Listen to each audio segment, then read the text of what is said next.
processo de ensino-aprendizagem, da abordagem centrada na pessoa, na clínica, só pode ser realmente efetiva por meio da vivência individual dos alunos. A simples exposição de conhecimentos teóricos, como leituras, como aulas expositivas, é ineficaz quando não é acompanhada por experiências práticas, vivências. Em contraste, o processo de ensino-aprendizagem baseada na prática, utilizando-se a linguagem cotidiana para abordar sentimentos, pensamentos e ações humanas, é muito mais eficiente, mesmo sem recorrer a uma terminologia técnica e a exposições teóricas, como as aulas tradicionais. Então, em vez de se formarem estudantes repetidores de textos, é preciso desenvolver a capacidade reflexiva e criativa deles, que é o que eu coloco aqui neste diapositivo como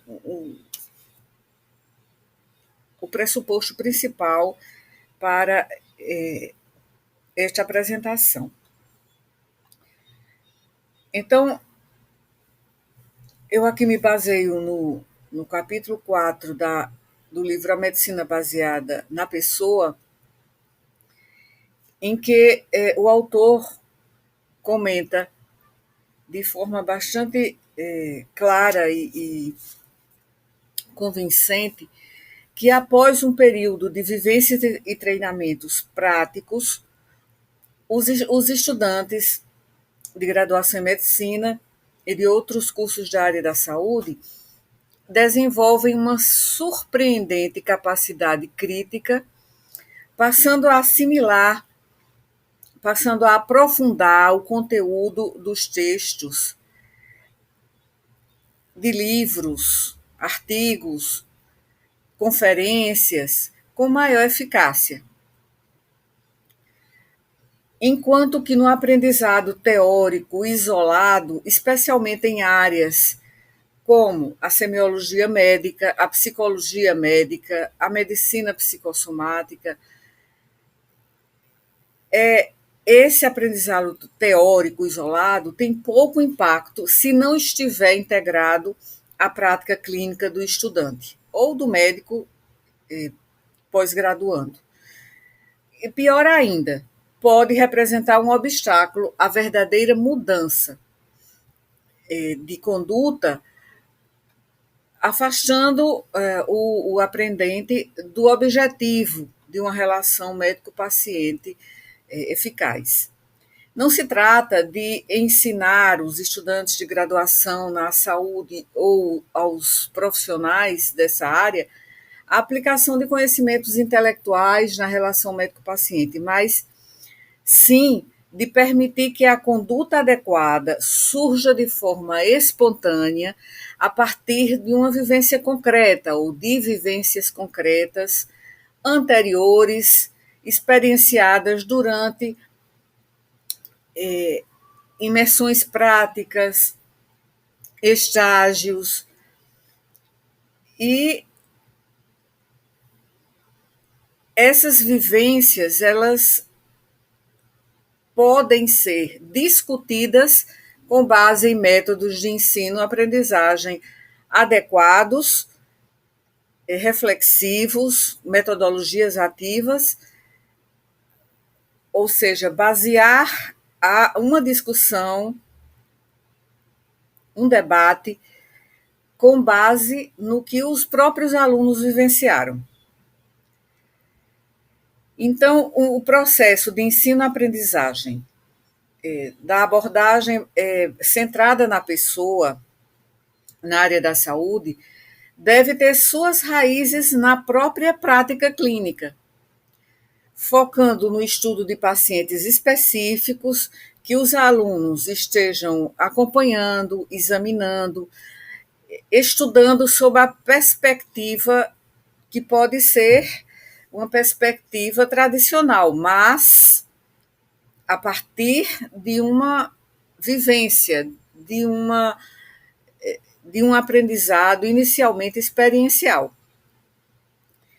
E não se trata, assim, de falar em pacientes no plural, mas daquele paciente em particular, com sua biografia, com sua história de vida, com sua narrativa, passando a entender o seu passado existencial e o seu contexto, seu ambiente, sua família, seu grupo social, seu trabalho, suas frustrações, suas, suas preocupações, suas ideias sobre o que o está incomodando. E as aulas, que sejam aulas que se baseiem também em textos, em livros de referência, mas elas devem partir de um estudo, de uma observação clínica, do ponto de vista do exame clínico mesmo, ou seja, partindo da narrativa do doente e, assim, progredir para uma investigação de condições somáticas ou condições psicossociais que estruturam ou estruturaram a personalidade do paciente e contribuíram para o desenvolvimento do seu adoecimento. E durante discussões ou debates baseados em casos concretos, vivenciados, surgem as noções fundamentais sobre a estruturação, a configuração psicossomática, tanto da personalidade quanto de suas implicações como manifestação da doença. Então, nesse capítulo 4, o autor, que eu já citei várias vezes aqui em vídeos anteriores, o professor Danilo Perestrello, ele apresenta uma reflexão fundamentada sobre a relevância da prática clínica e da abordagem centrada na pessoa no ensino de medicina, de semiologia médica, de psicologia médica ou de todas as outras clínicas da medicina interna. Ele destaca alguns pontos que são fundamentais em relação ao processo ensino-aprendizagem do estudante de graduação e pós-graduação na área da saúde. Quando eu falo aqui pós-graduação, é no lato sensu, ou seja, residências, estágios, e a fim de que haja uma integração entre teoria e prática para a formação de uma relação profissional de saúde paciente que seja mais genuína e que seja mais significativa.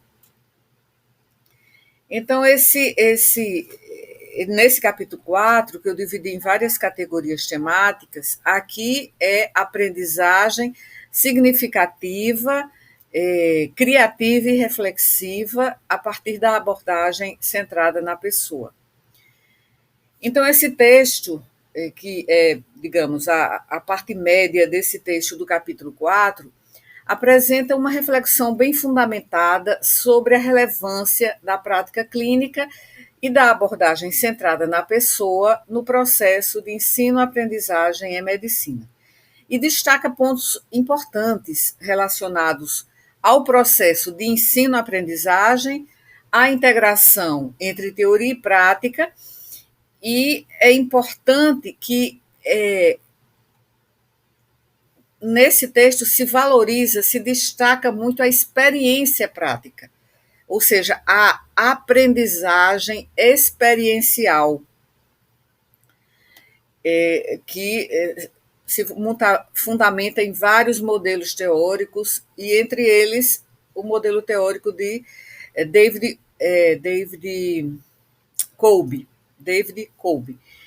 E essa valorização da experiência prática fica bastante marcada no texto, que a aprendizagem significativa na medicina da pessoa ocorre por meio dessa vivência prática dos estudantes. E essa abordagem está alinhada com metodologias ativas de ensino-aprendizagem que privilegiam o protagonismo do estudante e o aprendizado contextualizado. E nesse texto também existe uma crítica ao ensino puramente teórico. Então, a crítica à exposição de conhecimentos teóricos isolados é bastante interessante e é pertinente, principalmente em áreas como a semiologia. E essa abordagem reflete a necessidade de se contextualizar e aplicar os conceitos em cenários reais, na prática, para promover mudanças de conduta e competências também interpessoais. E esse texto também, embora de maneira breve, ele também deixa marcada a ênfase no paciente individual, ou seja, o foco no paciente individual. Então, o destaque dado ao estudo de um paciente em particular, com sua história de vida, suas circunstâncias únicas, reforça a importância de uma abordagem que seja bastante individual em relação ao dado paciente. Isso implica em que se acompanhe e se estude e se observe um paciente na própria prática. E isso está em consonância com os princípios da medicina centrada na pessoa, que busca entender o indivíduo como um todo e não apenas como a pessoa, não como a pessoa, mas como o portador de uma condição de agravo à saúde. Então, a gente muitas vezes fala coloquialmente, esse paciente é portador. Então, se ele é portador, o que é que importa nesse caso? É a doença. Então, a gente precisa evitar esse termo. O paciente ou a paciente é portador, é portadora de tal condição clínica. Então, a gente se refere ao doente. É isso que precisa ficar bem enfatizado quando a gente fala de aprender a abordagem centrada na pessoa. E também o que a terceira parte deste capítulo, ela, digamos, versa principalmente sobre um tópico importante que eu já adiantei no vídeo anterior, que é a importância da relação transpessoal. Então, já na parte média desse capítulo 4, o autor ele propõe que a conduta adequada do médico surge espontaneamente na interação concreta com o paciente. E isso é fruto de experiências acumuladas, vivências na prática. E essa ideia ressalta a dimensão humana e ética do cuidado, e enfatizando a construção de relações de confiança, e sempre com o sentimento de empatia.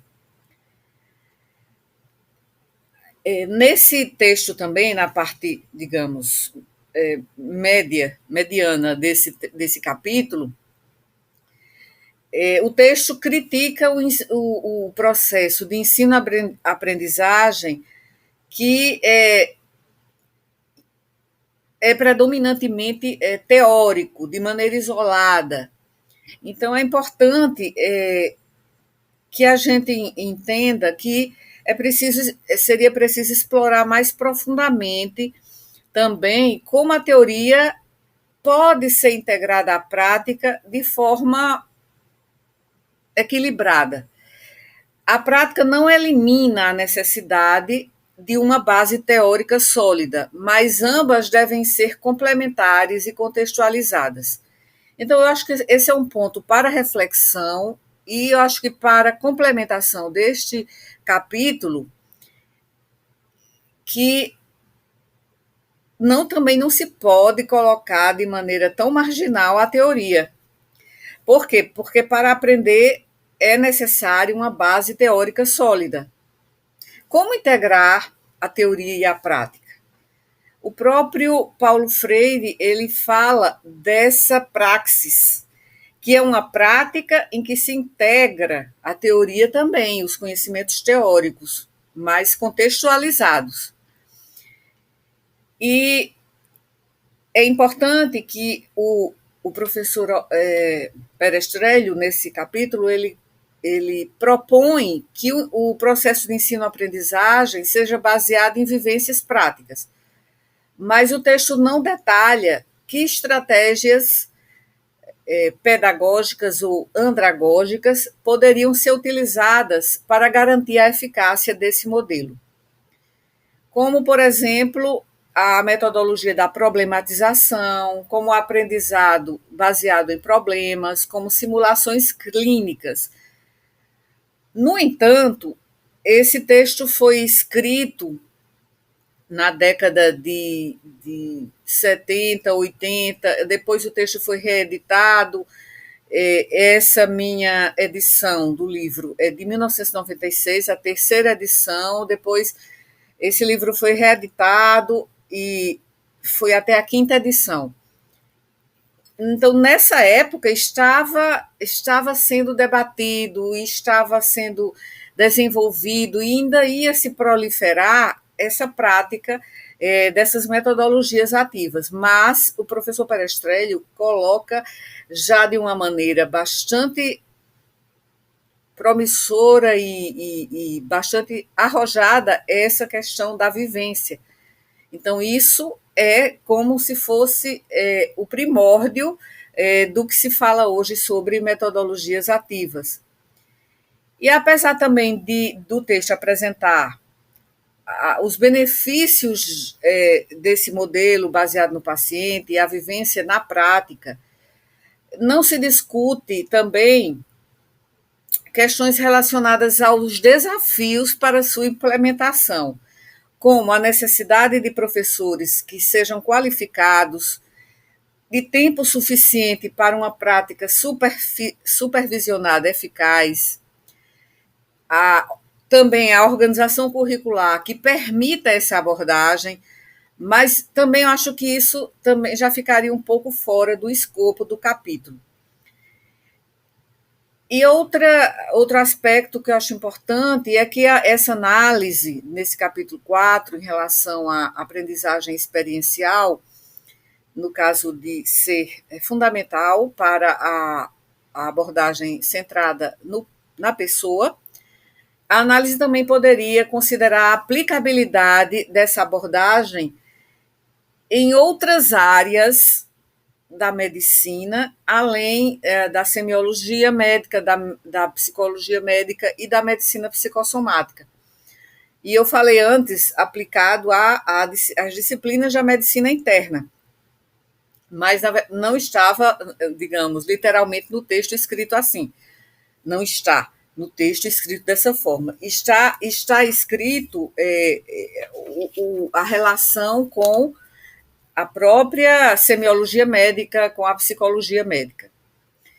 Então, isso reforçaria muito a relevância de um modelo que fosse muito mais abrangente de ensino-aprendizagem da abordagem centrada na pessoa.